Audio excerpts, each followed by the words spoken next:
E aí, pessoal, tudo bem? Primeiro de tudo, vocês estão me ouvindo bem? Aliás, segundo de tudo, né? Primeiro de tudo, desculpe a demora. É, tanto tempo que eu não faço live que eu esqueci. Eu tinha esquecido como funciona a live. Tive que correr aqui para me lembrar, colocar tudo em ordem. Mas boa noite para vocês, tudo bem com vocês? E alguém me diz aí se vocês estão me escutando bem. Cri, cri, cri, cri. Enquanto isso, eu vou bebendo aqui meu whisky. Ué, cara, vocês não estão me escutando? Ninguém está me ouvindo? O som tá bom, então? Perfeito. Podemos começar. E como estão vocês então, pessoal? Tudo bem? Talvez, se vocês são como eu, vocês gostam muito do gênero terror, tá? E eu gosto de terror em praticamente tudo: cinema, TV, livros, quadrinhos, né? E sendo este mês o Halloween, né? Eu decidi fazer aqui uns bate-papos no meu canal. Eu sei que sexta-noite nem sempre talvez seja o melhor dia para fazer esses bate-papos, mas estou pensando em fazer um bate-papo por semana de vários temas ligados aí ao terror, né? Eh, de cinema, de televisão, de livros. E para começar este aqui, eh, o pessoal comentando já. O Christopher Reeve falando que não gosta muito de terror, não, só vem assistir porque curte suas opiniões. Que bom. Ainda bem que alguém curte minhas opiniões. E daí eu resolvi, nesta noite quente, desgraçada que tá ainda, ou porque eu estava correndo, preparando tudo, bater um papo começando. Se a gente, talvez semana que vem eu faça um de cinema, se o pessoal se interessar. Mas como a gente gosta, todo mundo curte quadrinhos de terror, ou melhor, todo mundo curte quadrinhos, né? E terror é um tema legal. Eu resolvi bater um papo aqui, falar um pouquinho sobre terror, sobre a história dos quadrinhos de terror, né? Contar algumas curiosidades, falar alguns dos meus favoritos e ouvir de vocês também quais são alguns favoritos de vocês, né? Para quem não sabe, terror é um gênero que sempre foi muito popular no Brasil, principalmente. Sempre foi muito popular aqui no Brasil, quadrinhos de terror. Se a gente for ver, ali, ó, por volta de 1950, já saíam revistas de terror aqui. Esse aí é o Terror Negro, de 1951, que era o quê? Uma antologia de quadrinhos. Geralmente era o formato que o pessoal usava, né, no Brasil. Vamos falar um pouquinho de Brasil primeiro, tá? Do que saiu no Brasil. Era o formato que o pessoal usava. Quero comprar material importado de várias revistas, que também era o formato de antologia era muito usado lá fora, né? E trazer para cá. Então, uma das primeiras revistas do gênero foi esse Terror Negro, que era da editora La Selva, tá? Que tem umas capinhas chamativas também, não tão chamativas quanto a gente teria algumas depois no futuro, né? Terror Negro foi da La Selva durante muito tempo, foi uma revista que teve uma duração muito grande. E daí acabou lá, e daí outra editora chamada Trieste foi e pegou o título e também continuou. Esse daí já é o Terror Negro da editora Trieste. Cara, essas coisas são interessantes que você acha de vez em quando. Outro dia eu achei uma coletânea dessas coisas, porque as editoras pegavam os encalhes, juntavam tudo e colocavam para vender de novo, né? Então achei algumas coletâneas disso em sebos ao longo dos tempos. Não sei se vocês já conheciam essas revistas, vão comentando aí. Também teve da editora Orbis, também um pouco nos anos 50 aqui no Brasil. A revista parece que se chama Casa Misteriosa, mas não é. Na verdade, a revista se chama Sexta-feira 13, que é a sexta-feira que está lá em cima. Se você der uma olhadinha, você vai ver ali em cima os 13, está escrito Sexta-feira 13. E se você olhar ainda mais, parece que esse personagem aí de chapéu, né, que tá na capa, parece o Vingador Fantasma, né? O Phantom Stranger, da DC. E provavelmente era mesmo, porque essa revista era licenciada de materiais da DC Comics. Eles licenciavam e lançavam aqui materiais da DC Comics nessa revista Sexta-feira 13 da Orbis. Em 1967, a gente teve um dos primeiros personagens de quadrinhos de terror brasileiríssimos, que foi a Mirza, a Mulher Vampira, do Eugênio Colonese. que também fez sucesso. Fez sucesso assim, né? A personagem foi ficando famosa ao longo dos anos, mas na verdade a revista em si não fez tanto sucesso. Teve 10 edições só. Mas nos anos 60 era engraçado, tinha pelo menos, era uma época que quadrinho nem se existia o conceito de loja de quadrinho, então era tudo na banca de jornal mesmo, né? E tinha mais ou menos, boa parte dos anos 60, tinha pelo menos por mês 30 revistas de terror, de quadrinho, na banca todo mês. Quer dizer, era um troço bem popular, né? Tudo bem, super-heróis, Turma da Mônica, Disney sempre foi muito mais popular, né?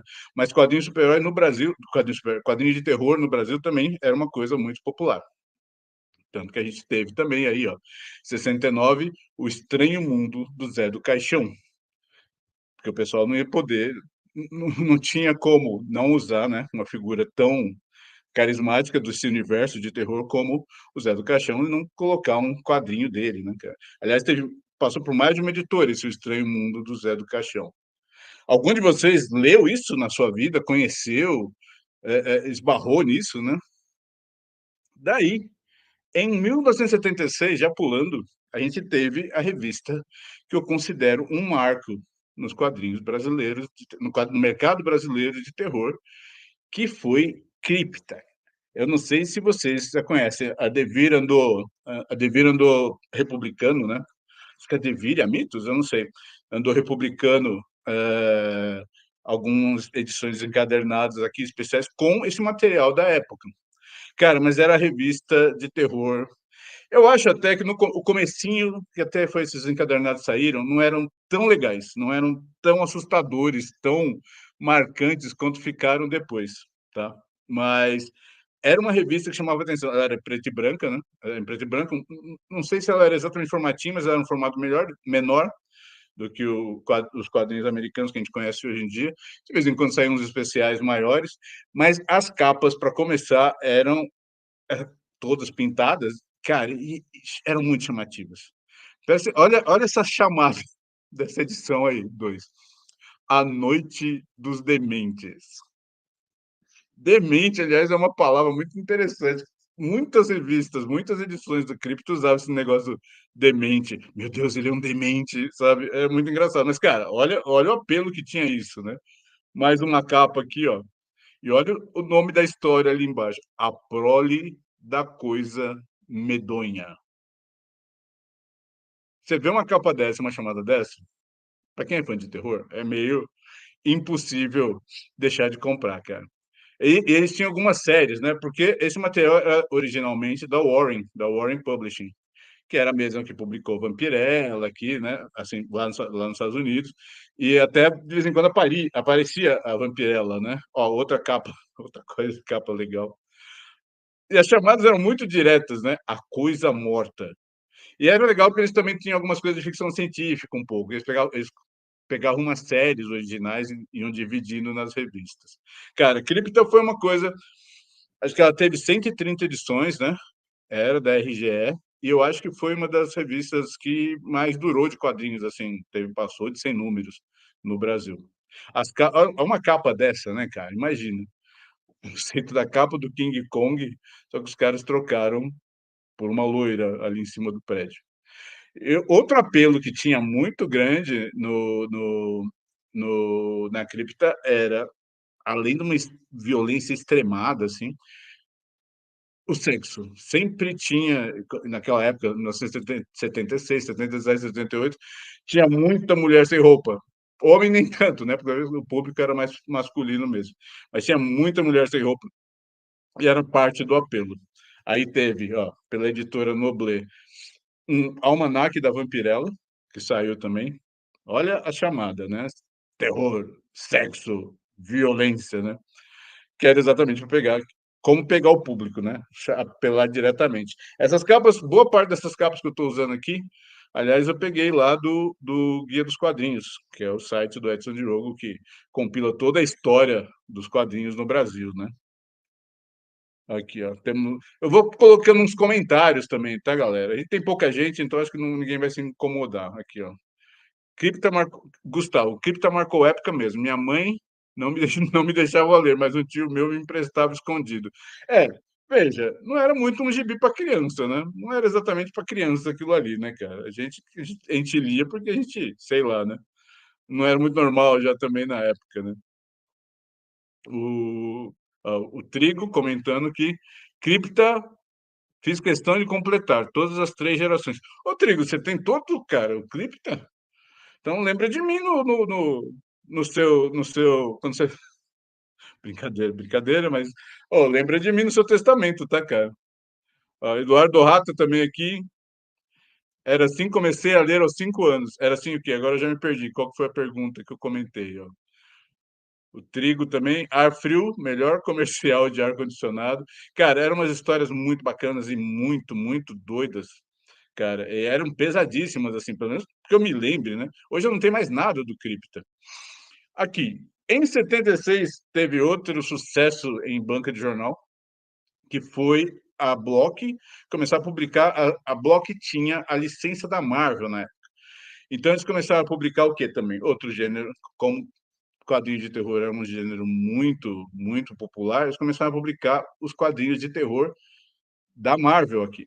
Como esse aí foi o maior sucesso, que era a Tumba de Drácula, que era aquele material, né? Original do Marvel Wolfman, do Jenny Colin.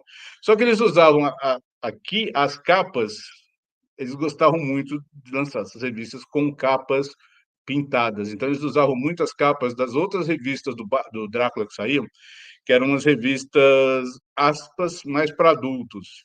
Eram preto e branco, a capa pintada. Não é... Eu vou mostrar depois as capas, né? A gente está falando primeiro do Brasil, rapidamente, e depois eu vou falar do mercado americano, né? Dos quadrinhos. Mas, cara, Tumba de Drácula foi um sucesso enorme, assim. Ah, e foi meio que um dos primeiros gibis assim, que eu li de terror que me deixou fissurado mesmo. Depois eu vou falar mais disso, né?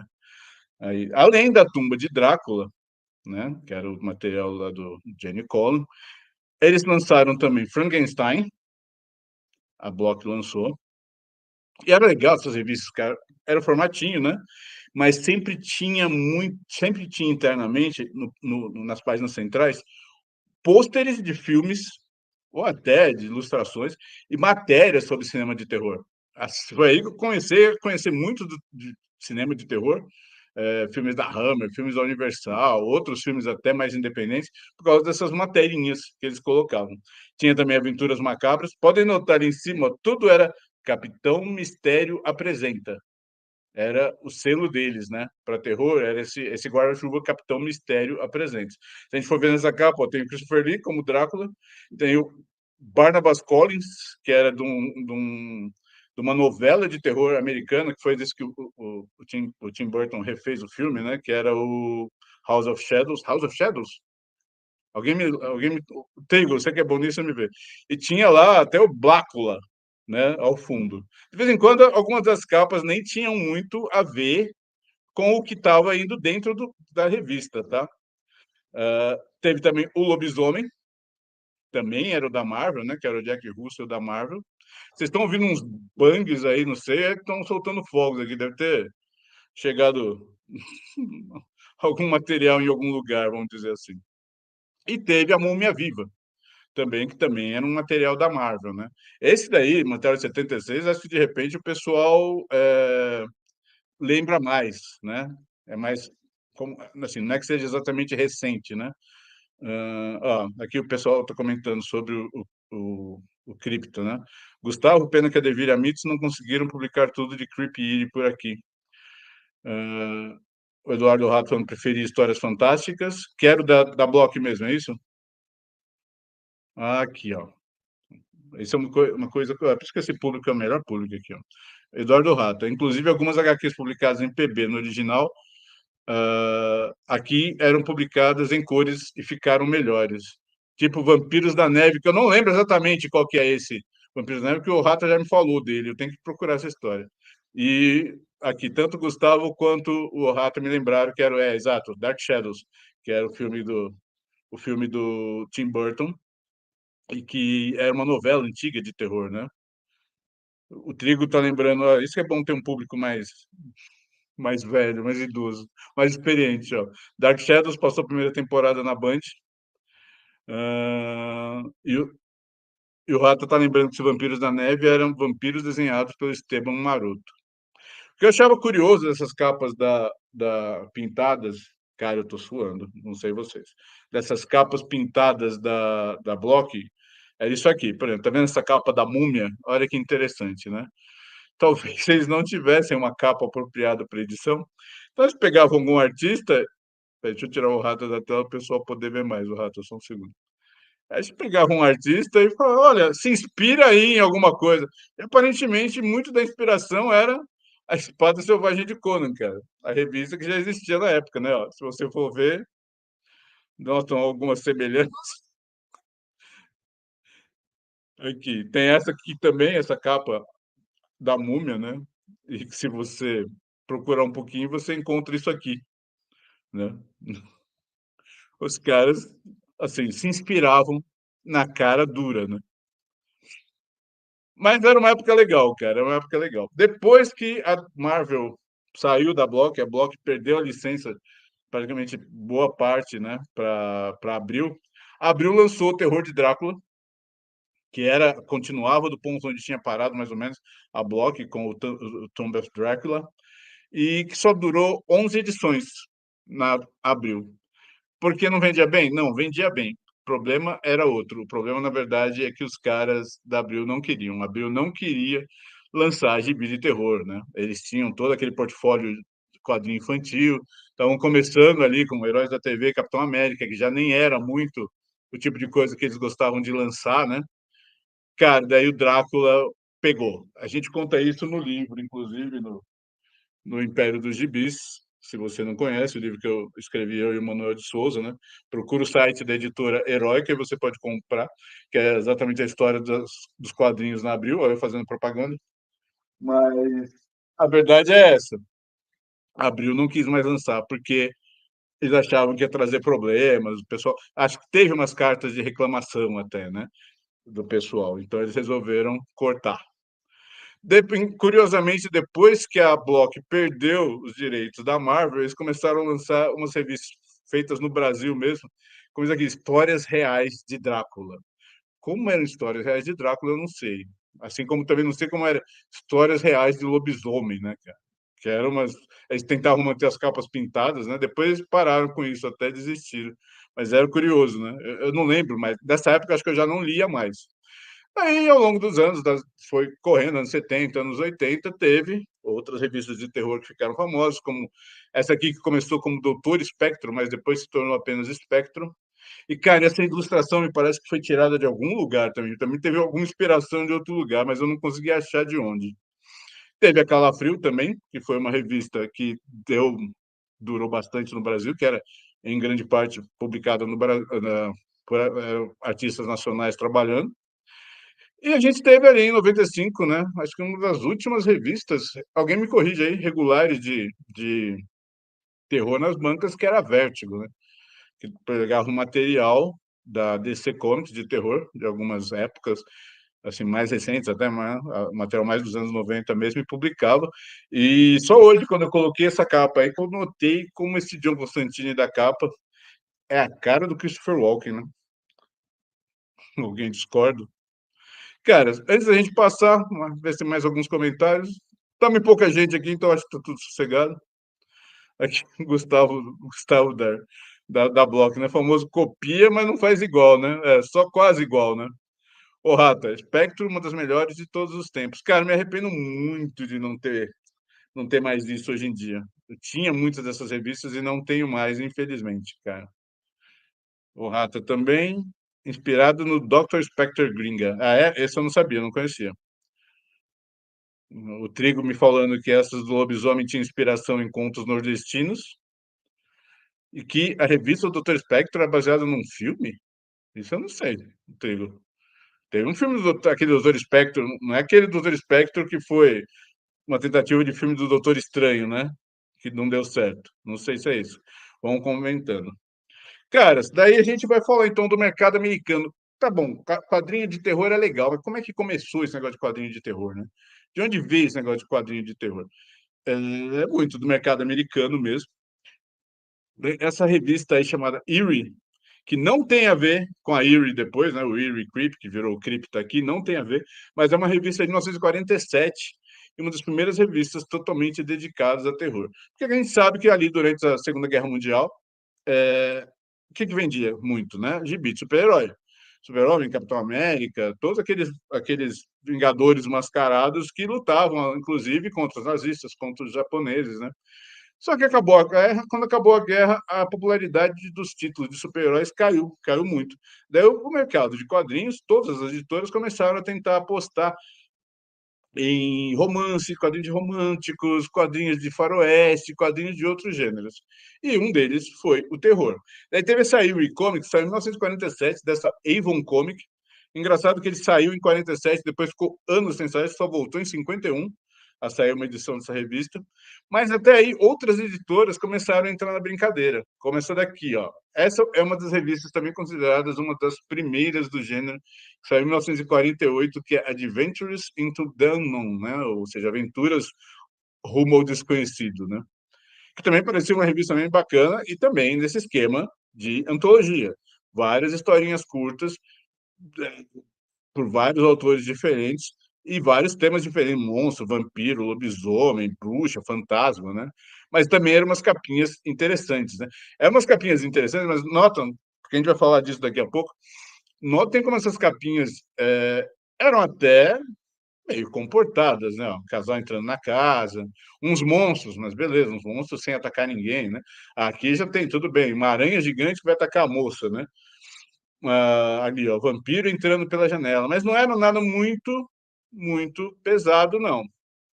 Cara, isso começou a mudar ali em 1900 perdão, 1950, com uma editora chamada EC Comics.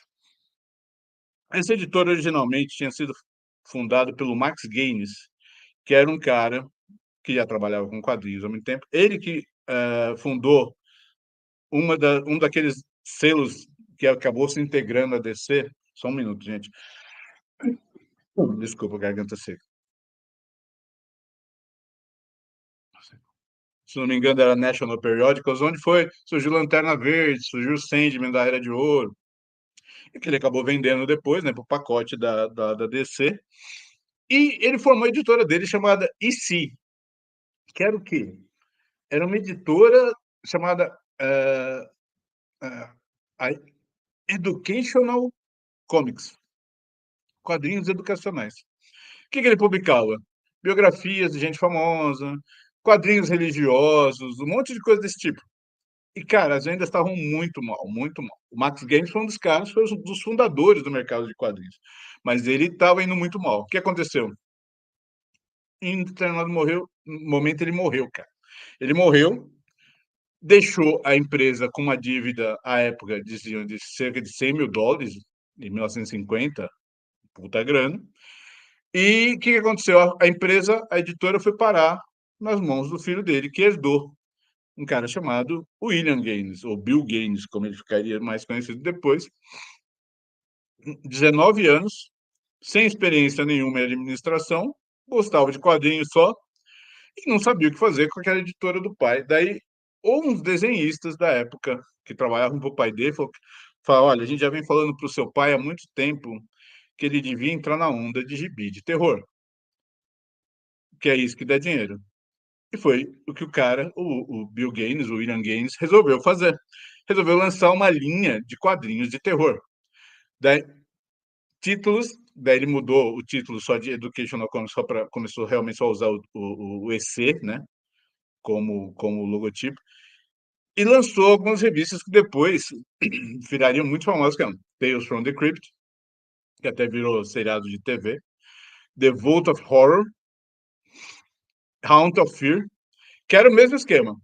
Quase todas elas. Todas tinham um apresentador. Cada história era apresentada por uma bruxa ou por um personagem meio monstruoso, que apresentavam historinhas curtas de terror. Também era o esquema da antologia. Cara, a linha de quadrinhos talvez mais famosa do mundo, assim, ao longo dos tempos, todo mundo reverencia. Eu acho ótimo, com algumas restrições, assim, eu achava que de vez em quando tinha muito texto nessas revistas. O Bill Gates, ele falava: "Cara, para os autores, façam o que vocês acharem que vai ser legal, que vai atrair público, que vai vender". E aí os caras faziam mesmo. Só que ao longo do tempo, como as revistas foram saindo, eles lançaram, deu certo, ele começou a vender muito, começou a chamar muito atenção, e ele começou a lançar outras histórias, outras linhas de quadrinhos, quadrinhos policiais, quadrinhos de crime, que também sempre tinham um elemento muito mais violento, muito mais de quadrinho, de coisa sobrenatural pesada. Enquanto a EC estava arrebentando a boca do balão, lá estava a DC, né, DC Comics, lançando suas revistas também do gênero terror, mas muito mais comportadas, né, como, por exemplo, House of Mystery e House of Secrets, que sim, tinham uns caras fenomenais trabalhando nelas, né, Alex Toth, até Neil Adams, de vez em quando, umas revistas, mas que eram, assim, dos anos 50 ali, que eram muito. O Neil Adams foi trabalhar depois, né, para essa revista. Mas que eram, assim, muito mais comportadas, né? Eram quadrinhos de terror, muito mais de suspense, umas reviravoltas, né? Aliás, reviravolta era assim, o pão nosso de cada dia dessas revistas de terror. Quase todas as historinhas curtas tinham alguma reviravolta ao final. Quando a gente passar para a fase, para os comentários polêmicos que vão vir daqui a pouco sobre os acontecimentos polêmicos, deixa eu ver mais alguns comentários aqui. Hum.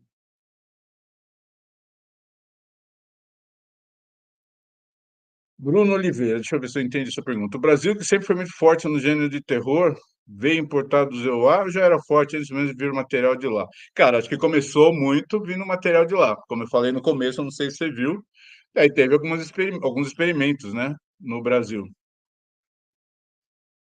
Ah, o Rata concorda, as publicações da EC eram brutais. Então, aqui, ó, o Caio Romani. Não foi o Max Gaines o criador do formato padrão dos comic books? Mais ou menos. Ele que bolou aquele negócio de pegar um tabloide, basicamente, dividir, dobrar no meio e transformar no formato mais ou menos que a gente tem hoje, né, dos quadrinhos. A gente pegar aqui, ó, você tem o quadrinho, que era mais ou menos um formato tabloide, assim, e fechou. Quando você fechava, virou o tamanho dos quadrinhos, né? Para poupar grana até. É.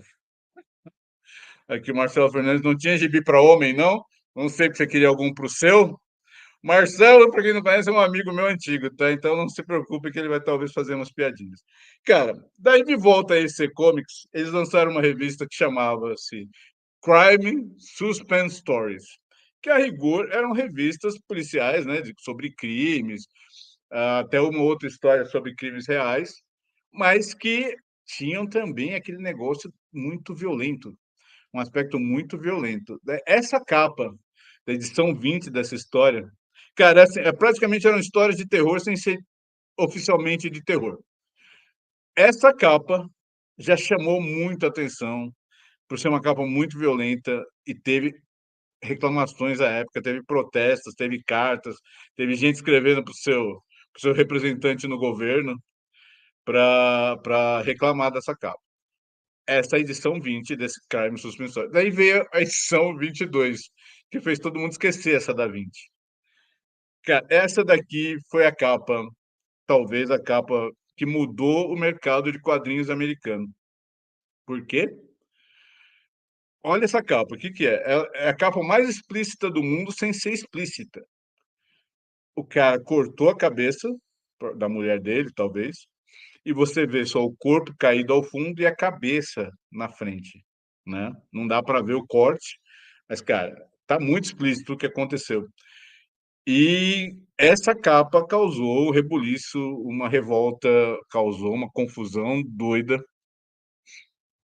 e criou-se aquela comissão do Senado para, a partir ainda mais do livro, né, do Sedução do Inocente, dos Inocentes, do Frederick Wertham, falando que quadrinhos fazia mal, quadrinhos acabavam com a mente dos jovens. Essa capa foi mostrada, inclusive, numa das audiências, né? E quem mais entrou pelo cano foi o William Gaines mesmo, com a EC Comics. Eles praticamente faliram ali, devido a essas devido a essas comissões do Senado que queriam acabar com os quadrinhos. O que levou a isso na época? Ao Comics Code Authority, que era aquele departamento que censurava ou não os quadrinhos. O curioso do Comics Code Authority é que foi assim, os caras ficaram, todos os outros editores ficaram com tanto medo de que o governo ia fechar todas as editoras de quadrinhos. Cara, o quadrinho vendia muito na época, muito na época. A DC, principalmente com o Batman e o Super-Homem, eles vendiam, cara, assim, eu sempre brinco, mas é quase verdade. Quando vendia 1 milhão só de Batman e Super-Homem, os caras ficavam preocupados, chamavam lá para dar bronca, né? Então, vendia muito, cara. A Marvel também, com o Capitão América. Então, os caras começaram a ficar preocupados. Capitão América já nem tanto nessa época, né? Com essa queda da popularidade de super-heróis, quem continuou vendendo bem foi a Marvel, foi a DC. Capitão América, oh, meu Deus, desculpa, foi a DC com o Batman e o Super-Homem, enquanto a Marvel também ficou mal, tanto que eles acabaram apelando também para esse gênero mais ou menos de terror. Mas daí que aconteceu? As próprias editoras resolveram fazer elas um órgão, criar elas próprias um órgão mantido por todas as editoras, todo mundo ia pagar os funcionários, um órgão para regular o material que saía. Então, se tivesse um material muito violento, esquece, não ia sair. Esse pessoal do Comics Code ia vetar. Então, o Comics Code não era um órgão do governo que vetava os quadrinhos, era um negócio particular que as editoras criaram para se autorregular para não perder o mercado todo. Mas para EC, por exemplo, não teve jeito. Eles tentaram mudar, publicar outro tipo de coisa, não deu certo e faliram. A Marvel mesmo, que ainda era Atlas na época, né, publicava umas coisinhas mais, uns quadrinhos de terror mais comportados, assim, né? Nada muito explícito também. Estavam ali quase pau a pau com a DC, né? Aliás, a Marvel, talvez alguém vai brigar comigo aí, mas a Marvel sempre copiou muito o que a DC fazia, né? A DC fazia, a Marvel corria atrás para publicar. Então, publicavam esses aqui, né? Esse Tales of Suspense, Amazing Fantasy, né? Que virou Amazing Adult Fantasy, né? Quem sabe que ali também no número 15 teve um personagem que surgiu ali e ficou famoso, né? Vocês devem lembrar. Aqui, Joel Lobo chegou. Boa noite a todos, Joel Lobo. Aqui tem também Black Horse Calibus. Boa noite, pessoal. Acabo de receber o anúncio dessa live. Prazer em ouvi-los, senhores. Valeu. Tony LeFou, um pessoal que eu não conhecia aqui, que bom, sejam bem-vindos, boa noite. Mas daí o mercado de quadrinhos de terror foi continuando, mas com esse material mais comportado, né? A coisa começou a mudar um pouco ali em 1966, depois, quase mais de 10 anos depois dessa confusão, né, da criação do Comic Code Authority, com as revistas Eerie e Creep, né, que eram da Warren Publishing, que não precisavam se dobrar às vontades do Comics Code Authority, porque eles não eram quadrinho no formato quadrinho, eles eram revistas, magazines, né? Então, sendo revista, eles entravam numa categoria diferente. Eles não precisavam se dobrar às vontades. Então, as revistas, as histórias podiam ser mais violentas, né? Então, isso deu uma reavivada no mercado americano de quadrinhos de terror. Cara, mas as capas também eram fantásticas. Olha essa capa aqui, cara. Imagina encontrar isso, né? Ali em Santos. Você vai dar um mergulho e encontra isso aqui em Santos, né? E eram umas capas que chamavam a atenção bem, tanto da Eerie quanto da Creep. Essa capa, se não me engano, foi uma das usadas acho que pela Devir ou pela Mitos aqui, né? Quando eles lançaram o material, que é exatamente a capa da Creep número 1. Cara, olha uma capa dessa, ó, nesta edição, Duelo dos Monstros. Eu não resistiria a um troço desse. Então, as revistas venderam muito bem durante muito tempo, né? Ali, em 1972, teve dois marcos, na minha opinião, dos quadrinhos de terror. Um foi a criação do Monstro do Pântano, né? Pelo Leon Bernie Wrightson, que era um quadrinho de terror, assim, muito mais comportado também, né? Era mais assim, não tinha ninguém sendo desmembrado, nem nada do tipo, mas que foi um sucesso. E, cara, engraçado que o Monstro do Pântano, assim, eu estou mostrando, evidentemente eu não estou mostrando toda a história dos quadrinhos de terror americanos aqui, como não mostrei dos brasileiros no começo, né, todos os títulos importantes, só alguns, para esse papo aqui. Aliás, eu nem sabia quanto tempo esse papo ia demorar, né? Se demorar 20 minutos, 1 hora e meia. Já estamos com 34 minutos. Mas é engraçado que o Monstro do Pântano, o pessoal fala, mas o Monstro do Pântano é cópia do Homem-Coisa da Marvel ou é vice-versa? Cara, só se alguém soltou a informação, porque os dois surgiram, o Monstro do Pântano e o Homem-Coisa surgiram exatamente no mesmo mês, cara. Em junho de 72, no mesmo mês, eles foram lançados. Então não dá para saber, acho que é mais o inconsciente coletivo, né? Mas então, em 72 surgiu o Monstro do Pântano, que foi uma das revistas mais famosas do mercado durante muito tempo e vendia bem. Enquanto a Marvel lançou o quê? The Tomb of Dracula, que era um quadrinho de terror também, pelo Jenny Collin desenhando, né? Começou com outros caras, mas depois foi o Marvel Wolfman quem mais ficou mais tempo, né? A revista durou 8 anos. O título teve alguns crossovers, né? Com a Marvel normal, de vez em quando aparecia o Doutor Estranho. E foi um sucesso também. E todas aquelas, junto com mais, fez tanto sucesso que eles lançaram aquelas outras revistas que eu mostrei ali no quando estava falando do mercado brasileiro, que era o Frankenstein, Lobisomem, né? Esses outros quadrinhos de terror que deram certo. Na verdade, o Tomba de Drácula deu tão certo, ó, foi onde surgiu o Blade, né? Que depois virou o filme lá com Wesley Snipes. Mas o quadrinho do Tomba de Drácula deu tão certo que daí a Marvel, com o nome de Kurtz, se você for ver ali em cima, a editora não está como Marvel, lá em cima era um selo da Marvel chamado Kurtz. Eles lançaram também revistas em tamanho um magazine maior do Drácula e de outros temas de terror, porque daí eram revistas preto e branco, também não precisavam se dobrar às vontades do Comics Code, e daí podiam ser mais violentas, podiam trazer nudez, né? Só que a Marvel, para não queimar o próprio filme, eu achando, colocaram o nome de Curtis, né? Usaram um selo dele chamado Curtis Comics, ou sei lá, Curtis Magazines, ou sei lá. Mas que também era um material bem legal. Porque, cara, eu vou falar mais daqui a pouquinho, um pouquinho do Drácula, e de alguns dos outros títulos, eram títulos muito bacanas, cara. Eram títulos muito criativos. E dentro das possibilidades de não poder ser violento, não poder mostrar desmembramento e nada, cara, eles conseguiam assustar o leitor. Daí um grande pulo de qualidade que a gente teve em 1984, que em 1982, 10 anos depois que tinha saído da série original do Monstro do Pântano, foi recriada a série do Monstro do Pântano. A DC relançou a série com um novo número 1. Curioso, né? Nunca vi isso ser feito no mercado. Os caras pegarem e reiniciarem títulos, né? Gozado. Né? Deve ser uma manobra nova à época, acho que nunca mais foi reutilizada. Falando sério, a parte número 20 que eles relançaram como Saga do Monstro do Pântano, entrou um cara inglês chamado Alan Moore, que começou uma nova fase nos quadrinhos e daí sim transformou, né, o Monstro do Pântano num dos gibis mais importantes de terror de todos os tempos, né? Todo mundo acha que o Alan Moore começou na edição 21, mas não foi. Ele começou na 20, na anterior, que meio que fechava o que estava vindo antes, e ali onde o Monstro do Pântano é meio destruído, na verdade. Daí ele começa destruído no 21, né? Outro quadrinho de terror que surgiu em 88, que também foi um marco lá no mercado americano, foi o Hellblazer, tá? Que é fenomenal. Acho que todo mundo conhece, né? Saiu muito aqui e gerou filmes também. Depois, em 89, teve o Sandman, que é um quadrinho que foi considerado terror, mas eu tenho minhas dúvidas se ele é terror mesmo. Eu não sei o que vocês acham. Eu acho assim, ele tem alguns momentos que podem ser considerados terror, mas eu acho que é mais fantasia, né? Fantasia sombria, ou sei lá. Eu não sei a opinião de vocês. Comentem aí.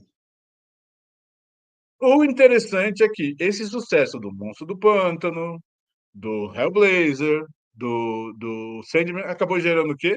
O selo Vértigo, que era um selo da DC, basicamente dedicado a histórias quase de terror, algumas coisas de terror. Eles publicaram muitas séries regulares, né? Continuaram essas séries que existiam, publicaram muitas minisséries e, vamos ser sinceros, assim, metade do que eles publicavam era legal e metade era uma porcaria, né? Teve muita coisa ruim da Vertigo também. A Marvel com inveja.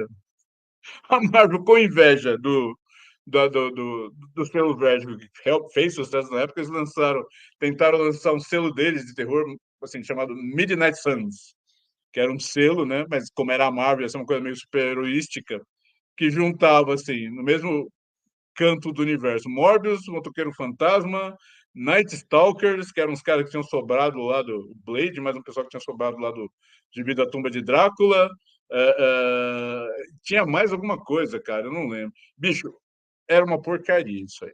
Isso, assim, a Marvel conseguiu fazer uma porcaria. Por que que eu sei? Que eu comprei tudo. Eu comprei tudo na época, cara. Eles começaram com séries regulares, começou com um crossover, né? Esse Rise of the Midnight Suns, Filhos da Meia-Noite, e bicho, eu comprei tudo. E era safado demais. Aí, cara, daí os quadrinhos de terror continuam aí, algumas coisas legais que chamam mais atenção de vez em quando. A gente teve o 30 Days of Night, né? Que saiu aqui como 30 Dias de Noite, que é uma história de vampiro, muito legal. The Walking Dead talvez seja o maior sucesso do gênero nos últimos anos, né? Fez sucesso, virou seriado de TV e tudo. Tem quem gosta, tem quem não gosta. Eu cansei particularmente muito cedo disso aqui. Muito cedo não, vai. Mas teve 193 números. Eu cansei ali pelo 70, talvez, que eu achei que ficou tudo igual. Era sempre alguém chorando que teve um ente querido morto pelos zumbis. Ai, meu Deus, eu vi tudo, não pude fazer nada. Cara, na quarta vez que teve alguém falando isso, eu desisti do gibi. Outro, muito legal, Lock and Key, que tem no Brasil, e é um quadrinho de terror. Tem muito do elemento da fantasia sombria, como o pessoal fala, mas também tem umas coisas de terror até incômodas, assim, e é muito bacana. Por acaso, eu que traduzi, eu e minha mulher que traduzimos, né, para a editora Novo Século, saiu aqui inteira a série original, muito bacana. Se você não conhece, esse eu recomendo mesmo. Mais alguns comentários, deixa eu ver se tem. Aqui, ó. Espera aí. Ó, vocês falaram bastante quando eu não estava olhando. Espera aí. Que lindo, galera. Obrigado. Que bom que vocês estão participando. Aqui, o Gustavo. A versão original do Crime Suspense Stories 22 era mais explícita, mostrava sangue pingando da cabeça decepado. Então, eu já vi essa imagem. Acho que eu já em PB, né? Se não me engano, tem a arte PB que roda por aí e que foi os caras olharam e falaram não, obrigado, né? Vamos cortar aqui embaixo mesmo para não para a gente não ser processado, né? Mas acho que mas vale procurar. Ó, tem aqui o José de Oliveira Braga, da J. Braga Comunicações, editor de quadrinhos também. Ô, Braga, quando você vai publicar algum quadrinho de terror? E tá aqui, boa noite, noite arrepiante. Cara, antes tivesse noite arrepiante, tá um calor desgraçado, né?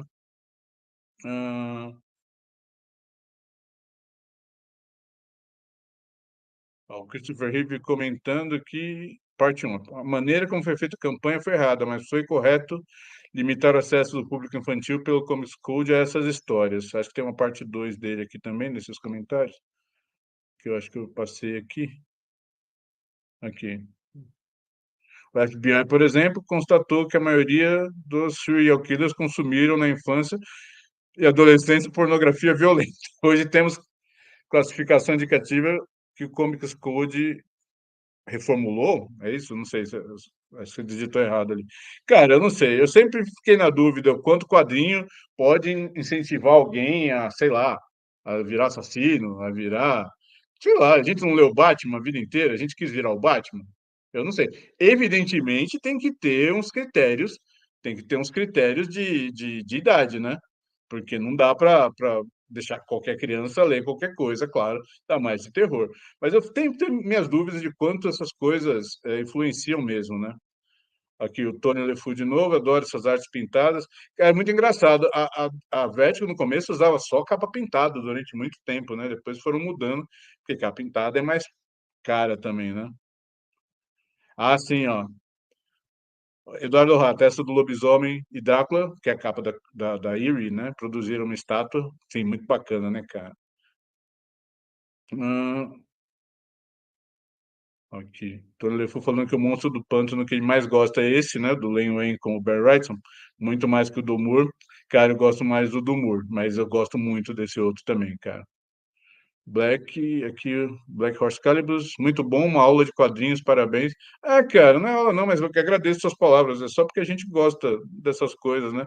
Boa noite, Jair Cardoso de Mello. Aqui o Christopher Reeve já foi. Antônio Lefu falando do Tomb of Drácula, né, o título que revelou o Blade. Jair Cardoso de Mello. E o Morto do Pântano? Realmente, né, o Morto do Pântano é outra variação do Monstro do Pântano, só que feito no Brasil, né. Tem que falar mais de quadrinho brasileiro, cara, uma hora eu volto aqui. O Rata falando que esses gibis em preto e branco da Curtis são muito bons, muito, cara. Você tem um monte, ô Rata? Vende pra mim. Ou deixa pra mim no seu testamento. Ó, Black Horse Caliburs novamente, esses gibis do Drácula eu conseguia nas bancas. A gente tinha uns 10 anos e queríamos mesmo era ver um ou outro das vítimas do Conde. Cara, não tinha. Achei engraçado. A Marvel lançou, né, uns Essentials, né? De várias coisas, várias séries, desde que eles lançaram numa edição chamada Essential, que publicava esse material, inclusive de terror, né? Os Drácula saiu, Lobisomem, né? E tem uma série que eu adoro, que era o Zumbi, né? Da Marvel, né? E eu lembrava que tinha mais nudez no gibi da Block. Onde eles redesenharam, porque quando eu peguei o Essential para ler, não tinha, estava tudo cortado. Sempre tinha um cabelo caindo na frente, uma sombra, né? É, então, não sei se os caras, agora, na nova versão, deram uma. Eu não fui procurar, na verdade, deram uma censurada, se na época a Block que deixou mais explícito. Eu acho que não, os caras, mais capaz os caras terem censurado, né? Aqui, verdade, né, cara? O Kai Romano, The Tomb of Drácula, teve até um longa-metragem em anime no começo dos anos 80. Teve mesmo, né? É um longa-metragem, não era uma série? Eu achava que era uma série de anime. Cara, isso aqui o Rato lembrou bem. Bem, principal personagem da Marvel, dos gibis de terror. Gabriel, o Exorcista, na minha opinião. Cara, eu tenho aqui os gibis para ler, que saiu num essêncio da Marvel Horror, alguma coisa assim. Eu tenho as histórias em preto e branco do Gabriel, que eu acho que eram, né, originalmente preto e branco, né? A Block que coloriu aqui. Cara, eu tenho que ler, que eu lembro que eu gostava muito, cara, daquelas coisas de deixar ser preocupado à noite para dormir. O Caio Romani falando aí desse desenho do Drácula foi uma parceria da Marvel com a Toei Animations, show de bola. Cara, eu não assisti. É bom, então? Eduardo Rata, não considero Sandman terror. Então, eu também não considero não, cara. Tem alguma outra historinha, aquela história do primeiro ano, acho que é edição 6, do pessoal preso naquela lanchonete 24 horas, acontecendo um monte de coisa. É, é, é bacana, é tétrica, até dá pra considerar como terror, mas eu não acho que o Sandman inteiro é terror não, cara. Ó, falando em Sandman, Black Horse Caliburs, minha filha ama esse tal de Sandman. Eu sou velho, para mim o terror dos sonhos é o Fred Krueger e o Candyman. Não, cara, adoro Sandman também. Puta gibi, fantástico. Aconselho você ler. Se você não leu, se tiver paciência, leia sim, cara, Sandman. Só não acho que é terror. É mais fantasia, sombria, né? Puta, que nome besta, né? Fantasia sombria. Tem um nome melhor, né, pra gente pôr nessas coisas, né? Hum, o Fabiano Lima. Cara, boa pergunta, que isso aqui não tem uma coisa vale ser comentário. Fabiano Lima, vocês conhecem, gostam de alguns mangás com temática de terror? Cara, eu tenho alguns comprados que eu não li ainda. Eu queria ler, assim, mais coisas, até aquele Uzumaki, né? Acho que tem, o pessoal fala bem. Cara, mas valia uma hora falar, talvez, só de mangá de terror, mas não quer dizer que sou eu que vale a pena falar, porque eu não conheço tanto, né? Gustavo comentando aqui o comentário do Christopher Reeve. Pô, Christopher Reeve, esse papo de FBI e serial killers é outra versão da picaretagem que o Frederico Wertham fez na época, cujas pesquisas já foram desmoralizadas por muita gente. Valeu, bom comentário. Não quero briga de vocês aqui, hein, crianças? Ah, vocês gostam. Aqui, Fabiano Lima, vocês gostam do Marvel Zombies? Gostaria de ver um filme baseado nesse universo, mesmo se fosse um longa animado?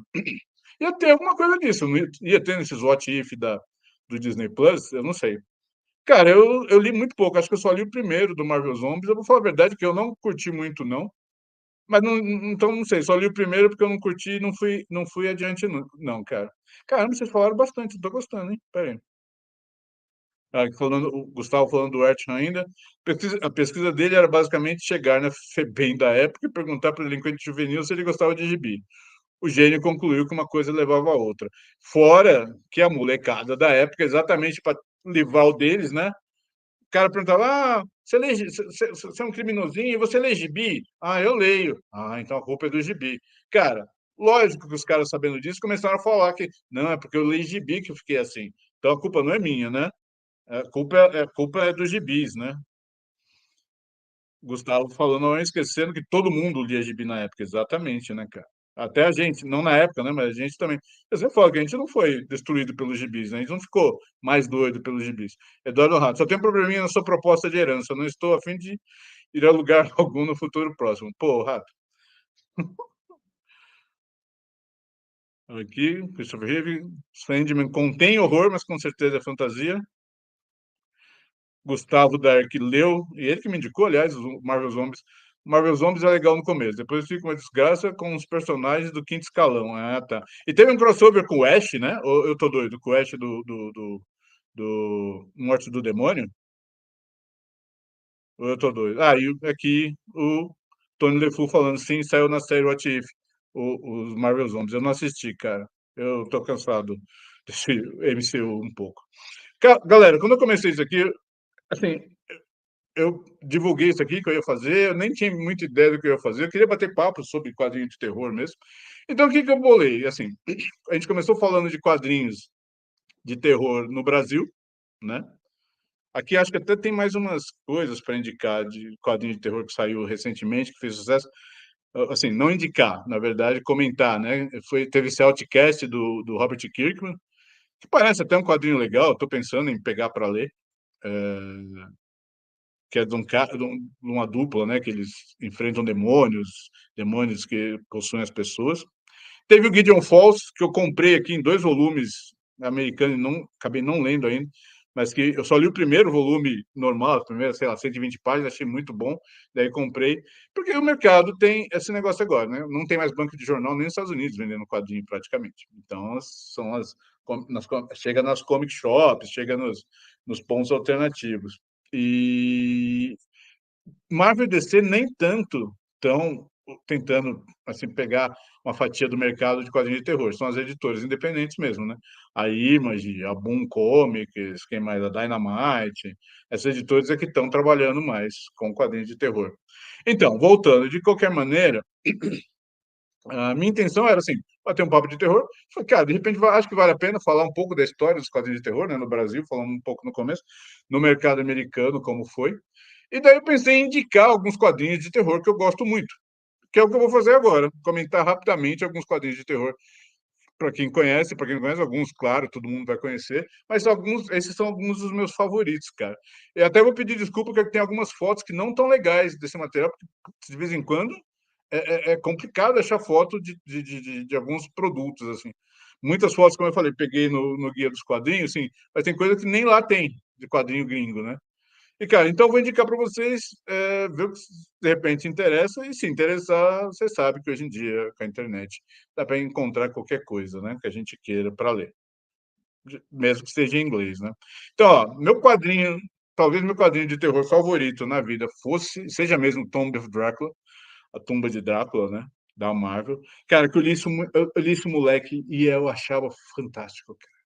O Drácula, para mim, na verdade, assim, até na literatura, ele é o primeiro supervilão que teve.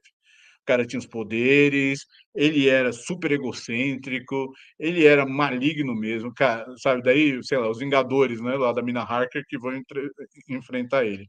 E o legal do Tomb of Drácula, o gibi, é que era uma continuação do livro. É uma continuação do livro. Sim, ele não leva em consideração nenhum dos filmes, teve os filmes famosíssimos, a Hammer, né, Christopher Reeve, só faltava, com Christopher Lee, né, como Drácula, teve os filmes, né, de 1931 lá com Bela Lugosi, mas o Tomb of Drácula, cara, ele continuava a história do livro. Então, os personagens que enfrentavam o Drácula eram descendentes daqueles mesmos personagens que enfrentavam o Drácula no livro. E, cara, você sentia nos quadrinhos como o Drácula, esse Drácula da Marvel era filho da puta, para não falar outra coisa. Ou praticamente tendo falado. Cara, ele era muito maligno, cara. Então, quando de vez em quando conseguiam matar ele, né, enfiar uma estaca de madeira, ele virava caveira e falava: Meu, Pelo amor de Deus, cara, pega a cabeça dele, enterra no deserto lá da Austrália. Pega sei lá, o torso e os braços e joga no mar. Meu, separa, né? Porque os caras matavam o Drácula e deixavam. Daqui a pouco vinha alguém e ressuscitava o Drácula, né? E, meu, tem que bolar um jeito melhor de matar o Drácula para ele nunca voltar, né, cara? Cara, é um gibi, se vocês não leram, acho que a Panini lançou, não sei se lançou tudo. Pelo que eu vi, eu achei que não. Acho que lançou até a edição 60 e pouco, né? Naqueles encadernados. Alguém me confirma aí se souber se eles lançaram tudo. Mas é um gibi que eu adoro e está nessa minha lista de indicação. Próxima indicação minha também, que eu gostava muito, é o Monster of Frankenstein da Marvel também, que as primeiras 4 edições são mais ou menos que uma adaptação do livro da Mary Shelley, e depois é a história do monstro perdido no mundo, né? Interagindo com pessoas, sempre tem algum problema, ele ajuda. Tinha uma síndrome ali, apesar de tudo, de surfista prateado. De vez em quando aparecia um monstro bonzinho que ajuda as pessoas e ninguém entende, né? Mas era uma série bacana de terror. Ele encontra o Drácula nessa série, encontra o lobisomem nessa série. Não fez muito sucesso, acho que teve 20 e poucas edições só. E na metade dela,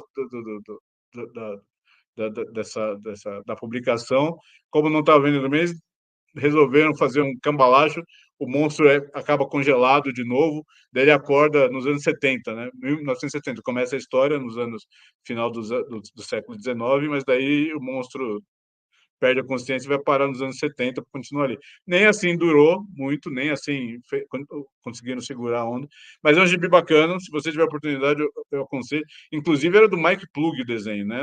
O texto do Doug Moench e a arte muito bacana no começo, né? Do Mike Plug, depois ele saiu. Cara, outra série, pesquisando, né, para não me falar muita besteira nesta live aqui, eu andei pesquisando, né, ter opinião de outros canais, de outras matérias sobre os grandes gibis de terror de todos os tempos. Só um segundo. E fiquei espantado de descobrir que a maioria desses caras nem fala de Hellblazer. Ninguém fala de John Constantine e Hellblazer. Eu achei o cúmulo, cara. Como não? É um gibi que eu acho sensacional. Eu tô agora acabando de ler os últimos 50 números da fase do Peter Milligan. Tá bacana, não tá ruim, não é nem aos pés de algumas coisas que teve, né? Que é uma particularidade de quadrinhos de terror que devia ter comentado antes, na minha opinião, tá? Assim, diferente de filme, né, de terror que te assim, direciona seus sentimentos, né, com música, com cortes, com susto, né? Alguém, o gato pula e assusta todo mundo que está achando que é o monstro. Mesma coisa com quadrinho, com seriado de terror, ou com literatura de terror, né? Que o cara às vezes consegue criar um clima mais tenso. Eu acho que o quadrinho de terror é diferente, assim, as coisas que assustam nele são mais ideias do que situações em si, muitas vezes. Cara, e tem alguns momentos do Constantino do Hellblazer que eu acho fenomenais, que, assim, para mim ficam para a história. A história dele tentando se livrar do câncer, né, que é a primeira história do Garth Ennis, é fantástica, né, que ele vai ter que ele enganando os demônios para conseguir continuar vivo.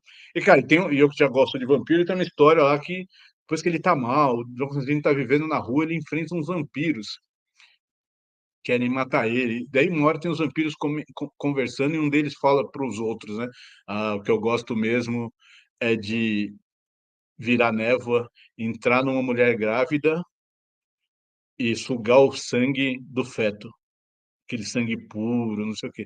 Falei: "Cara, eu li isso, sei lá, 30 anos atrás, bicho, eu nunca mais esqueci". Então acho que essas coisas do quadrinho de terror impressionam, sabe, de você ficar ali, algumas ideias que não saem da sua cabeça nunca mais.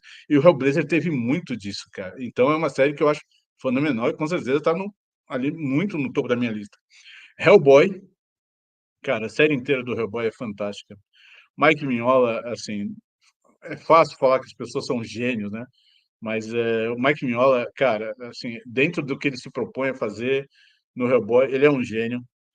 Ele une humor, ele une muito da mitologia de terror universal, muito da mitologia do Lovecraft, que ele adora. Então, acho que ele faz um trabalho no Hellboy fantástico. E o Hellboy é o mais legal. O Hellboy é meio que talvez a gente, se a gente enfrentar essas coisas sobrenaturais, né?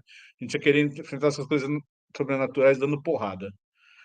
Então é isso que o Hellboy faz. E, cara, eu adoro por isso. Um dos motivos que eu adoro, né? Mais um, depois eu vou ver se tem mais comentários. Vamos falando aí os quadrinhos favoritos de terror de vocês, cara. Aqui, sim, a gente já sabe, evidentemente já tá na lista, né? O Monstro do Pântano do Alan Moore, que também para mim é um marco, cara. Aquela série, aquele arco, né? Do gótico americano, onde ele enfrenta lobisomem, ele enfrenta um monte de coisas, bruxos. Daí, principalmente eu que gosto de vampiro, né? Não sei se vocês já notaram, mas eu gosto de vampiro. Aquela cidade que ele já tinha enfrentado lá na fase anterior da revista, e que é uma cidade que os vampiros viraram meio que sereias. Eles, o Monstro do Pântano quebrou uma barragem, quebrou uma represa para afogar a cidade, afogar os vampiros, e eles, na verdade, se adaptaram e estão embaixo da água, né? Ainda o Monstro do Pântano vai enfrentar de novo. Cara, meu, puta ideia bacana do Alan Moore. E no geral, né? No geral, quando teve a conjunção com a crise nas Infinitas Terras também, do Monstro do Pântano, né, cara?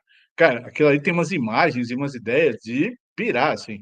Era fantástico, né? Deixa eu ver se vocês estão comentando alguma coisa mais de quadrinhos que vocês curtem. Hum, Pam, pam, eu pego lá de cima, tá?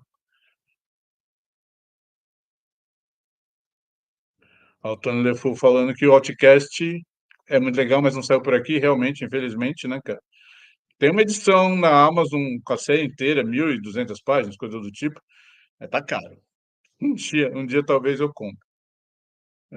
Christopher Reeve, voltando ao comentário que vocês estavam fazendo, a criança é pessoa em desenvolvimento, tudo influencia a formação da personalidade dela.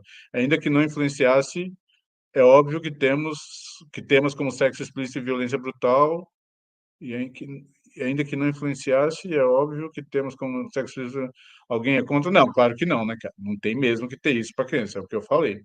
O que eu acho que não influencia mesmo o cara, o moleque virou criminoso porque leu o gibi do Coringa, né? Isso eu acho que não, né? Ah, vamos lá.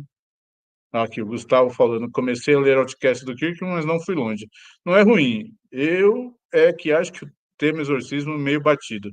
Nossa, saiu o filme do Exorcista novo agora, né? Mais um capítulo, cara. Eu, particularmente, não gosto nem do primeiro filme do Exorcista muito. Tony LeFou tem A Cesta Cheia de Cabeça, que também é bem legal. Gostei, eu li recentemente, né? Ah, peraí. Opa, peraí. Vocês falaram bastante aqui. Que bom, cara, vocês estão participando, fico feliz.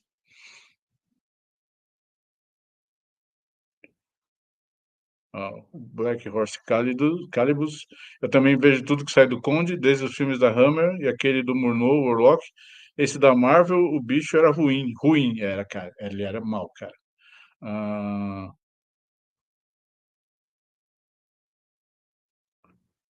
a série original do Tomb of Drácula, Rata, foi até os 60? Achei que tinha ido mais. Então, tá. Então, acho que a Panini publicou tudo sim, né, cara?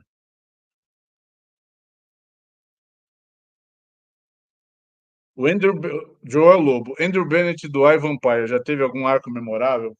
Cara, não sei, eu não gostei não muito, assim, eu li o encadernado com as histórias originais, não achei ruim, mas também não cativou tanto que eu vendi, passei para frente depois. Teve uma série recente, né, mas essa eu não li. Ah, então, Black Horse Calibur, parece que esse Demeter que está no cinema é bom, mas vou ver com minha piá. Ela quer ser criminologista, então que veja sangue. Falaram mais ou menos, que não é tudo essas coisas não, cara. Tá na minha lista para ler também, né? Aqui, ó. Isso é bom fazer live com quem manda, com quem manja. O Eduardo Rato, o Mark Plug fez também pelo menos uma história de Frankenstein para Warren. Aqui, ó. Jair Cardoso de Mello e o Hellboy é terror? Acho que é meio falando, mas, cara, eu acho terror, sim. Tem humor, tem quebra-pau, mas, cara, toda a mitologia que ele usa ali, inclusive pegando lendas, né, de coisas de terror do mundo todo ali, de vez em quando, para formar a mitologia do Hellboy, muita coisa do Lovecraft, eu acho que é assim. Ahn, uma boa pergunta, Fabiano Lima. Quais quadrinhos nacionais de terror que vocês mais gostam? Cara, eu teria que lembrar. Eu não lembro nenhum no momento que me deixou extasiado, não. Gustavo, Hellboy é um gibi maravilhoso. Demorei muito para ler, mas hoje é um dos meus preferidos. Quem curte Lovecraft e outros escritores clássicos de terror tem que ler Hellboy. É, fora que ele criou todo o universo dele, né, cara? Tem umas outras coisas legais. Tony LeFou, Hellblazer, Vampiro que Ri. Ah, Vampiro que Ri eu li faz tempo, eu não lembro mais nada. Monstro do Pântano, Leoen, Ao Cair das Sombras, são os que você gosta, são os seus favoritos. Qual que é esse Ao Cair das Sombras, cara, que eu não estou lembrando, me relembre, por favor. Rodrigo Pires, eu amo Monstro do Pântano do Moor. Ah, cara, o Christopher Reeve, eu vi que você está comentando, cara, mas eu não vou ficar mais botando pilha nesse assunto, não, porque senão a gente não vai sair daqui, tá? Do negócio. Também acho que tem que limitar a coisa para criança, não é qualquer coisa que criança pode ler. Quando você é criança, você acha que sim, né? Você pode ler qualquer coisa, né? E não tem problema. E eu li muita coisa, assim, apesar de tudo, até meio escondido dos meus pais, romances de espionagem, tinha cena de sexo de repente, não nada explícito, né? Mas tinha. Mas eu acho que tem que limitar para criança mesmo, né? Criança, criança. Sei lá, cara, a partir dos 14 anos, eu já acho que você meio que pode começar a ler praticamente tudo, assim. Se, sei lá, né? Se você teve uma boa educação e te ensinaram direitinho o que é o certo e errado. O Gustavo Dair recomendo os gibis Neonomicon e Providence do Alan Moore para quem é fã do Lovecraft. Cara, o Providence está aqui para eu ler um dia. É muita coisa. Eu queria ler um conto lá do Rei Amarelo primeiro, que falava que o Ben Santana me falou que tinha a ver. Então, antes de ler o Providence. Ó, de mangá, Gustavo Dayan, de mangá tem as obras do Junji Ito, que são supimpas. O mangá Parasite também é bem legal. Já me falaram disso, não é impossível achar isso, né? Esse mangá. Aqui, o Marlon Souza. Eu cresci lendo Capitão Mistério da Block. Meu irmão mais velho comprava religiosamente. A gente falou do Capitão Mistério antes, cara. Se você voltar, você consegue ver. Eduardo Rato, o material da de arte, acredito que seja muito subestimado. São quadrinhos de primeira. Quais são as revistas, o Rato? Eu esbarrei com algumas, mas agora eu não estou lembrando. Aqui o Tony LeFou, gosto muito de Mirza, a Mulher Vampiro, de quem a gente falou no começo também, não sei se você viu. Eduardo Rata. Fora isso, material da VEC, Continental, Taika, Grafipar. Não, teve muita editora, né? Bacana lançando quadrinho de terror, cara. Trigo, eu gosto de Hellblazer e. Ah, Hellraiser, desculpa. E Nightbreed do Clive Barker, né? Christopher Reeve, existem boas histórias de terror do Batman, Chuva Rubra, Tempestade de Sangue, Broma Escarlate, artes fodas do Kelly Jones, que é o Batman Vampiro, né, cara? Muito bacana mesmo. Aqui o Tony LeFou, O Cair das Sombras, é uma minissérie em 6 edições que saiu pela Vertigo nos anos 90 e saiu aqui pela editora. Putz, Brainstorm. Tá, eu lembro. Eu acho que eu lembro. Acho que eu lembro, mais ou menos. Cara, eu trabalhei na Brainstorm, mas eu não sei se eu trabalhei nesse material. Voltando para minha lista, para a gente poder sair daqui, ó, já rendeu 1h07 esse papo, até que tá bom. Outros quadrinhos que eu gosto, recomendo muito.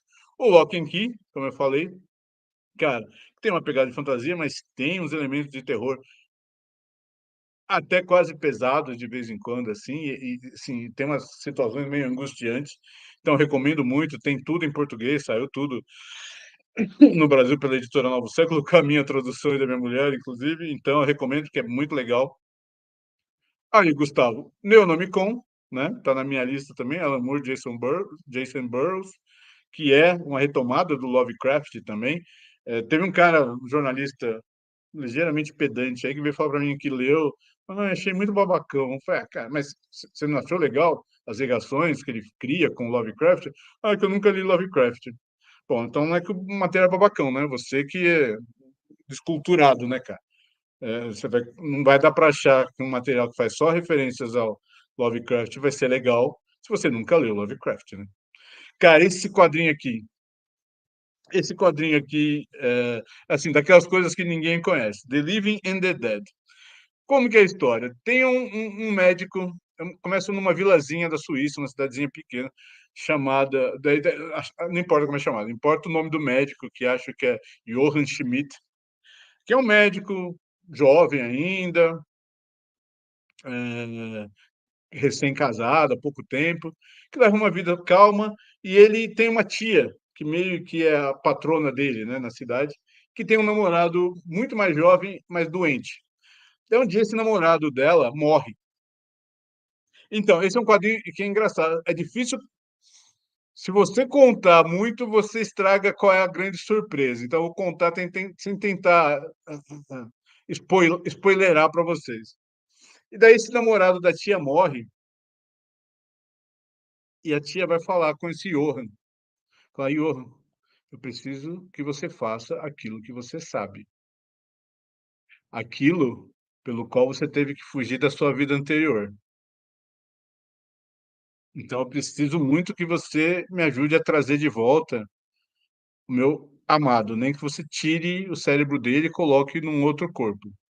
Evidentemente, ela não fala quem é esse médico, mas sim, dá pra bolar, dá pra ter uma ideia de quem é, né, cara. Cara, esses caras, esse Todd Livingstone e o Robert D. Tennant, eles têm uns quadrinhos fantásticos de terror. Eu li muita coisa desses caras já. Eles adoram o tema de Drácula, Frankenstein, todas essas coisas clássicas.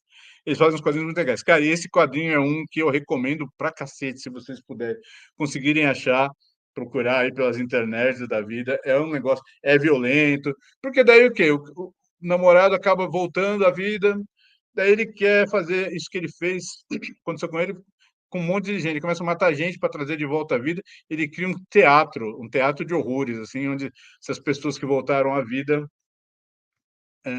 são torturadas, arrancam membros deles ao vivo, né? E daí o médico fica refém dessa situação, ele não tem, tá longe do fim, tá nem contando nem metade da história. Ele fica refém disso, ele precisa de ajuda de alguém.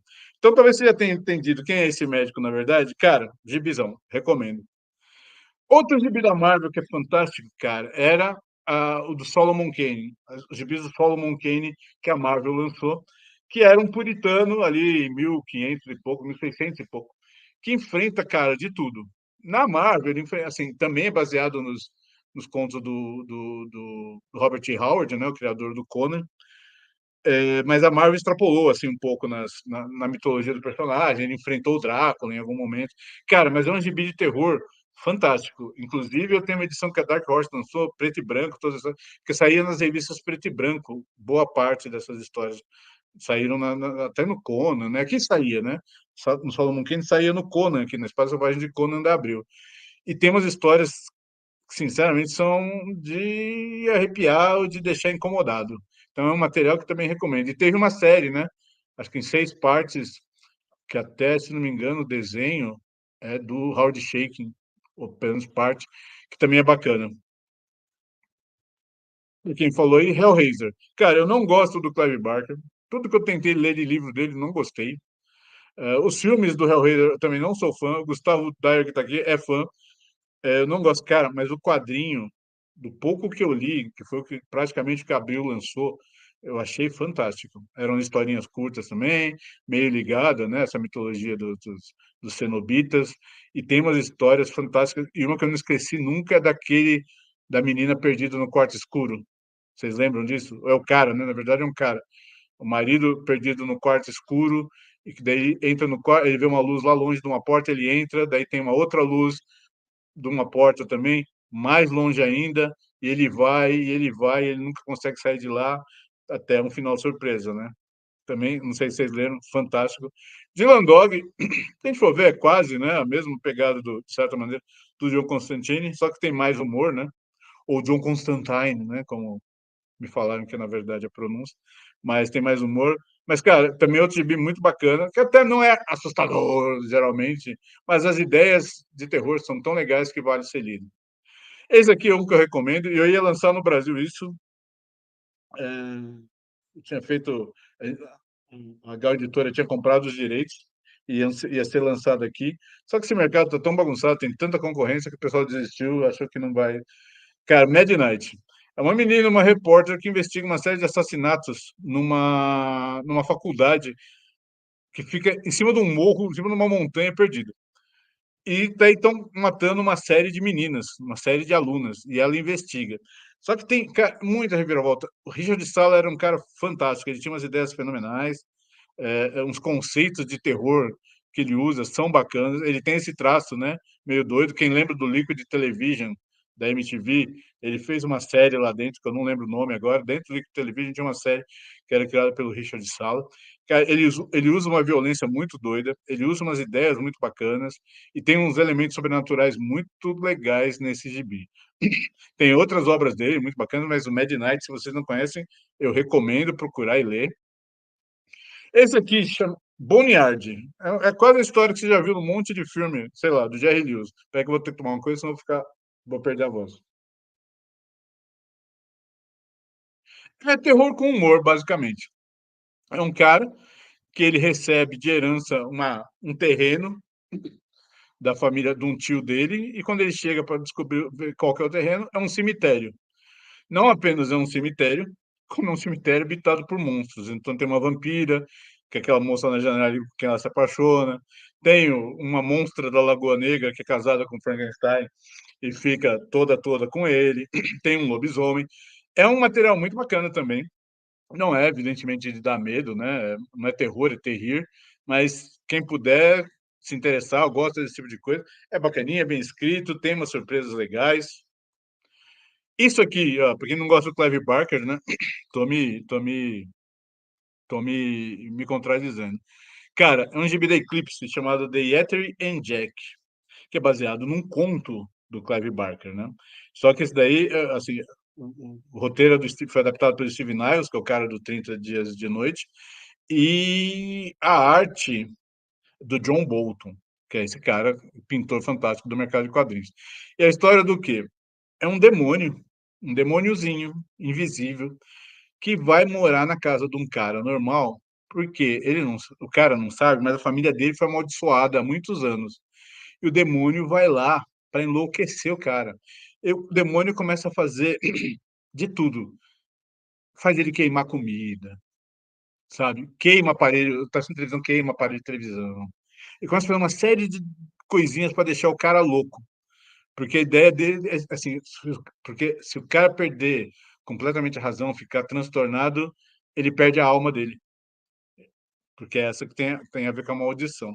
Só que aos poucos você começa a notar que o cara sabe que tem alguma coisa errada ali acontecendo e ele faz de tudo para não para não perder a razão, para não sair do controle. Tem uma hora que matam o gato dele. Ele encontra o gato triturado assim. Ele fala: "Ah, fazer o quê, né?"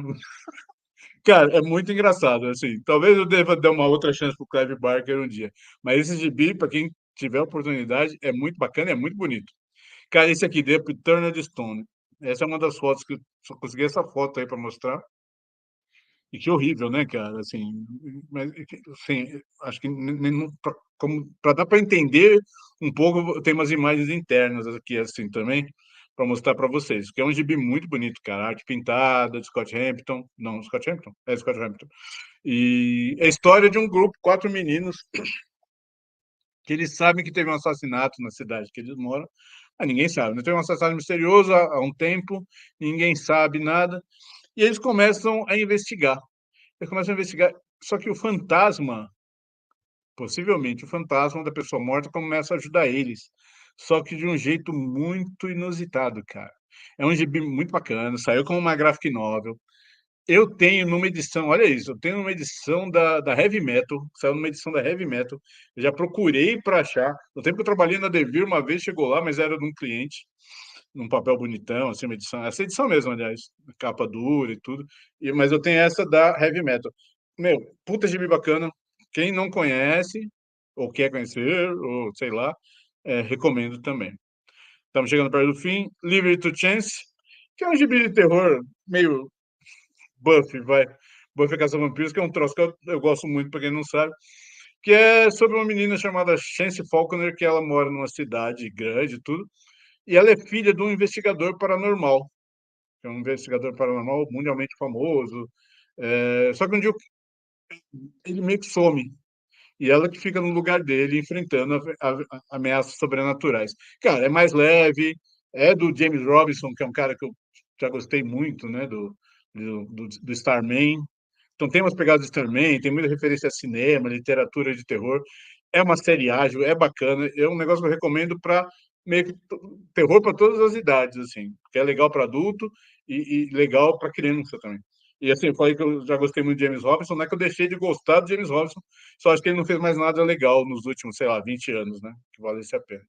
Cara, isso aqui também não saiu no Brasil, infelizmente. Gotham by Midnight, que é o quê? É um departamento específico da polícia de Gotham, tá? Que enfrenta o quê? A gente sabe que Gotham já é uma cidade desgraçada, né? Então, quando tem ameaças sobrenaturais, tem um departamentozinho lá da polícia de Gotham que enfrenta. Cara, é desse Ray Fox e do Ben Temple Smith, que é um cara, um artista que eu adoro também, a arte dele. Tem uma freira ali no meio, não é que é a freira policial, a freira é consultora, tá, dos policiais. Mas, cara, uma trama bacana. Assim, os caras que enfrentam as coisas tão terríveis que nem o Batman vai enfrentar. Então, quem quiser procurar também, aconselho. Saiu, foi uma série curta, teve 12 edições só, cancelaram. Eu tenho em 2 encadernados, mas também muito bacana. E assim, para não falar que eu não falei de Buffy, cara, Buffy é aquele meu amor, assim, é série que muita gente vira a cara, muita gente não gosta. E eu falo que Buffy é que nem gato, ter gato. Um monte de gente que você fala, ai, mas gato é chato, né? Gato não tem amor pelo dono. Ai, gato não tem, não é carinhoso, né? Ah, é? Mas você já teve gato? Ah, não. Exato. A pessoa pode falar mal, mas nunca teve gato. Buffy é a mesma coisa, nunca assistiu, mas acha ruim. Cara, e tem 2 gibis da Buffy que estão entre os meus favoritos de quadrinho. Um é esse, Tales of the Slayers. Eu tenho até aqui, porque eu fiz tudo na correria esses dias. Eu não eu acabei não separando quem eram as equipes criativas, cara. Mas, bicho, nessa edição tem Jeff Loeb escrevendo, Tim Sale desenhando. São várias histórias de várias caçadoras, né, de vampiros ao longo dos séculos, né? Tem aqui, tem P. Craig Russell, tem muita coisa legal, muita coisa legal. Tem umas artes meio doidas. Tem Jenny Collan fazendo quase uma homenagem, se é que dá para ver, né? Ao Drácula dele da Marvel. Então, ó, uma edição de terror muito bacana, aconselho. E também esse aqui que é a outra metade dessa série, digamos, né? Dá para ler os dois independentemente, mas esse aqui, Tales of the Vampires, que também é histórias de vampiros ao longo dos anos dentro do universo da Buffy, evidentemente, né? Cara, mas também com uma equipe criativa, umas equipes criativas muito doidas, cara. Tem o Drew Goddard, Ben Edlund, tem Scott Morse, tem Tim Sale também, Sean Phillips. Cara, outro gibi que eu recomendo é esse daí que está na capa, na tela, tá? Então, senhores, por enquanto é isso que eu tinha para falar. Vamos ver os seus comentários, o que vocês estão recomendando para mim, para eu ler de quadrinhos de terror, né? Vamos ver o que vocês falaram bastante aqui de novo, pelo jeito. É, vamos ver, peraí, depois eu comento que mais tem. Pam, pam, pam.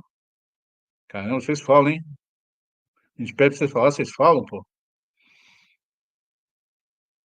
Aqui, Black Horse Calibus, Criança é Bicho Doido. Eu sempre quis abrir o livro do São Cipriano, o capa preta.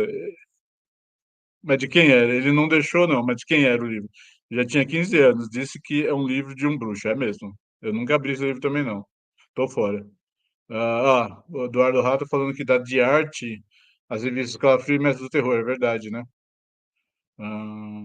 Que mais?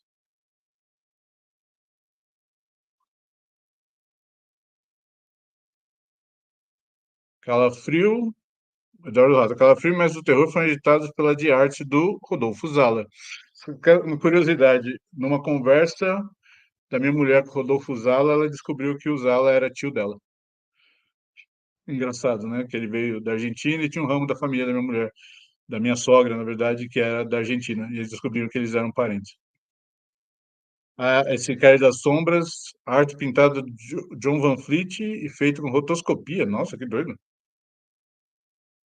Fabiano Lima, as obras de Stephen King ganharam alguma adaptação em quadrinhos? Sim, algumas, né? Tem até uma da Marvel, que é daquele do Lawnmower Man, né? O Homem do Cortador de Grama. Tem uma versão que é muito mais fiel do que a do filme. Do filme é muito doida, cara. Tony LeFou, Neonomicon e Providence não me apetecem. Acho que você também não deve ser fã, então, de Lovecraft, cara, porque quem é fã de Lovecraft acaba achando fantástico aquele material.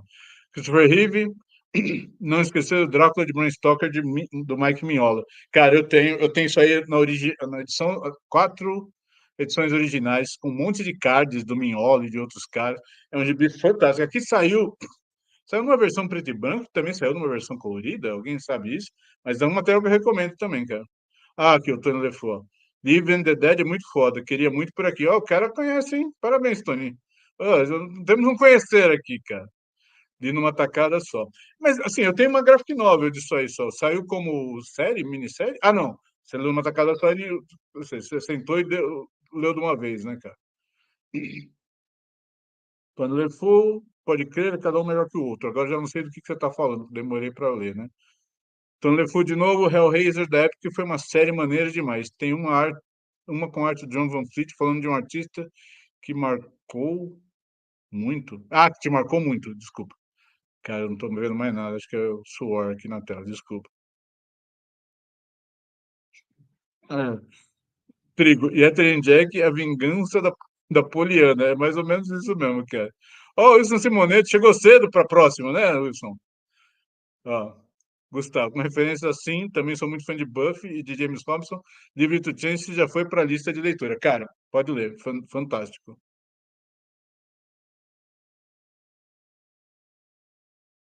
Hum.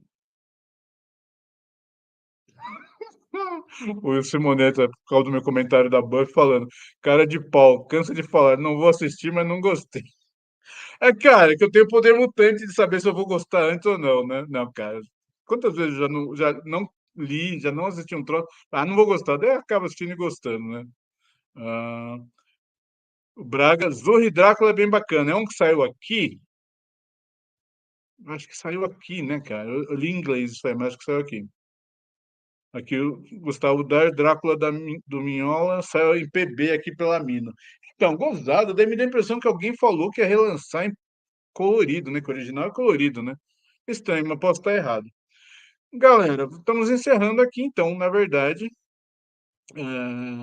Não sei, eu me diverti. A gente chegou a ter 20 pessoas online ao mesmo tempo. Nenhuma ficou, temos 16 agora, né? Algumas foram caindo. Mas tá bom, a gente começou com uma ou duas, tá bom. É, Cara, como eu falei, foi vontade de falar de quadrinho de terror e bater um papo com vocês e falar dessas abobrinhas. E assim, eu pensei em fazer uma por semana. Até pensei, semana que vem, sexta-feira 13, aproveitar e falar de sexta-feira 13, né? E falar, na verdade, de filmes de terror. Não sei se interessa, né? Não sei se o pessoal vai ter vontade de ver isso, ainda mais vai ser no meio do feriado, semana que vem. Mas. Porque, para quem não me conhece, está chegando agora aqui no canal. Primeiro que eu vou pedir que você está chegando agora no canal, por favor, assine o canal, assim, veja os outros vídeos se você achar interessante, mas principalmente assine o canal. Que eu sou o Maurício Muniz, eu sou jornalista especializado em cultura pop, em cultura nerd, quadrinhos, cinema, televisão, literatura fantástica. Por isso meu canal se chama Nerd Profissional. E então, assim, eu me sinto, não é que eu entenda, sou um especialistíssimo assim, mas eu me sinto gabaritado para, pelo menos, bater um papo sobre todos esses temas. Quadrinhos, cinema. Pensei em fazer quadrinhos, cinema, literatura de terror e seriados de terror, né? Um por semana, talvez. Então, não sei se o pessoal se interessa, se vai achar legal, se eu volto mesmo semana que vem. Vamos ver a repercussão que vai ter isso aqui. Ou, sei lá, vocês vão comentar que acham que sim, que deve ter, ou que não, tá bom isso aqui. E daí eu penso, se eu vou fazer. Daí fica de olho aqui no canal, fica de olho nas minhas redes sociais também, né? Twitter, o X, né? O Twitter, não sei mais como chama aquele troço. Lá vocês me acham como Maurício Muniz, que eu vou divulgando por lá, tá? Cara, mas fiquei feliz assim que vocês participaram pra caramba, cara. Achei bacana todos os comentários, o pessoal comentando, indicando coisas, fiquei feliz mesmo. Cara, é uma bobeira de bobeira nerd, um bate-papo nerd com gente nerd que gosta dessas coisas também. Então, para mim, valeu. Espero que tenha sido divertido para vocês também, tá bom? E, caras, vou ficando por aqui então. Valeu muito a participação.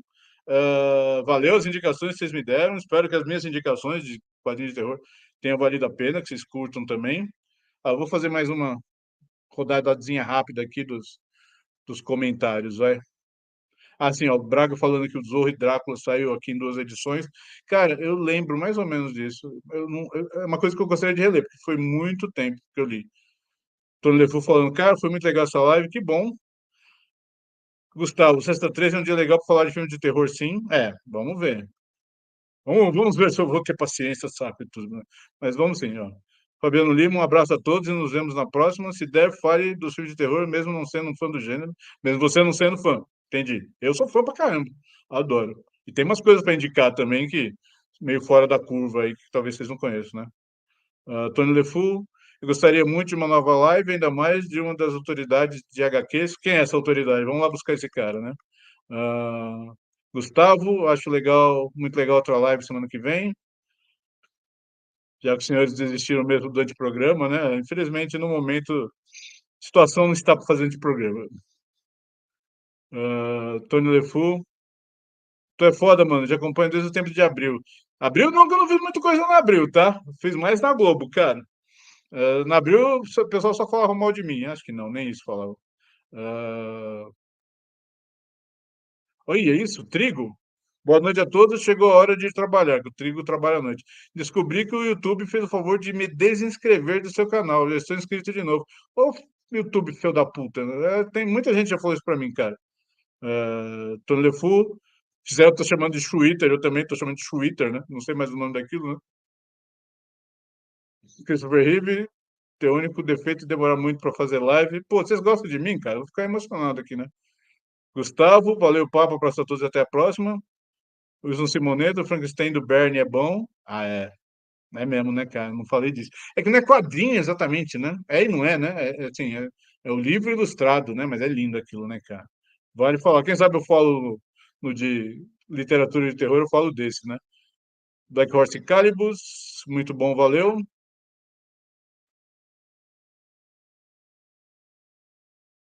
Ah, Victor, olha aqui, Victor Fous. Ah, acho que eu conheço o senhor, né? Não conheço o senhor da Mitos?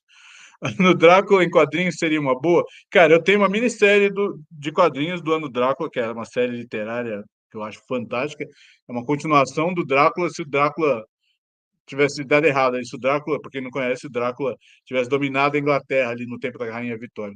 Não sei, cara. Os caras tentaram já fazer seriado disso, não deu certo. Falaram que ia fazer filme, não deu certo. Eu tenho uma minissérie, mas que não é adaptação, é uma história fechada dentro do universo, que eu gosto muito, né? Wilson Simoneto. E faz sim, dia 13 é legal para chegar tarde, digo, participar. Você nem vem, para que eu vou fazer? Eu não quero sua opinião. Caio Romani, abraço até semana que vem, talvez. Eduardo Rato, X, a mídia social anteriormente conhecida como Twitter. Podiam começar a chamar de Prince, né? O cantor anteriormente conhecido como Prince. E o Tony LeFou, finalmente, o último comentário da noite, é uma adaptação maravilhosa do livro da Mary Shelley. Imagina se você esteja falando esse do Barry Wrightson, né, cara? Que é fantástico mesmo. De certa forma, é melhor que o livro até. Galera, 1h32, nem achei que ia render tanto isso aqui. Obrigado por terem participado. Quem chegou no final, no começo a gente falou de quadrinhos de terror no Brasil, depois eu falei um pouco da história dos quadrinhos de terror nos Estados Unidos, e agora que eu acabei assim, dando dicas de quadrinhos que eu acho legais. E é isso. Espero que tenham gostado. Desculpa o atrasinho, que eu realmente esqueci como é que fazia live, cara. Demorei aqui para voltar à velha forma, tá bom? Pessoal, bom fim de semana então. Leiam coisas legais. Quem não se inscreveu no canal, se inscreva aí e deixe nos comentários legais me indicando coisas, tá bom? Abração, abracíssimo e até a próxima.